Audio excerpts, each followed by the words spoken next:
വയനാട് ദുരന്തത്തിന്റെ ഇരകൾക്ക് ബാങ്കുകൾ മൊറട്ടോറിയം നൽകണമെന്ന് മന്ത്രിസഭാ യോഗത്തിൽ നിർണായക തീരുമാനം. സ്വകാര്യ ധനകാര്യ സ്ഥാപനങ്ങൾക്ക് സർക്കാർ മുന്നറിയിപ്പ് നൽകിയിട്ടുമുണ്ട്. ഇരകളെ ബുദ്ധിമുട്ടിക്കരുത് എന്നാണ് നിർദ്ദേശം. വായ്പയും പലിശയും ഇപ്പോൾ തിരിച്ചു ചോദിക്കരുത് എന്നും കർശന നിർദ്ദേശം നൽകി. ഇക്കാര്യം സർക്കാർ ആവശ്യപ്പെടുന്നതായി മന്ത്രി PA മുഹമ്മദ് റിയാസ് അറിയിച്ചു. താൽക്കാലിക പുനരധിവാസം വേഗത്തിലാക്കാൻ മുഖ്യമന്ത്രി പിണറായി വിജയൻ നിർദ്ദേശം നൽകി. ഇരകൾക്ക് വേണ്ടതെല്ലാം ഉറപ്പാക്കണമെന്ന് മുഖ്യമന്ത്രി പറഞ്ഞു. പോലീസ് നിരീക്ഷണം ക്യാമ്പുകളിൽ ഉറപ്പാക്കുമെന്ന് മുഖ്യമന്ത്രി വ്യക്തമാക്കുകയും ചെയ്തു. ദുരിതാശ്വാസ ക്യാമ്പിൽ കഴിയുന്നവർക്ക് ഉടൻ വാടക വീടുകൾ കണ്ടെത്തും. തെരച്ചിൽ തുടരുന്നതിൽ സൈന്യം അന്തിമ തീരുമാനം എടുക്കട്ടെ എന്ന് മന്ത്രിസഭാ യോഗത്തിൽ തീരുമാനിച്ചു. വയനാട്ടിൽ മന്ത്രിസഭാ ഉപസമിതി തുടരാനും തീരുമാനമായി.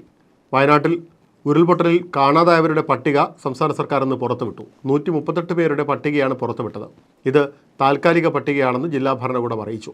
154 പേരെയാണ് ദുരന്തത്തിൽ കാണാതായിരുന്നത്. പട്ടിക അപൂർണമാണെന്ന് ജില്ലാ ഭരണകൂടം വ്യക്തമാക്കിയിട്ടുണ്ട്.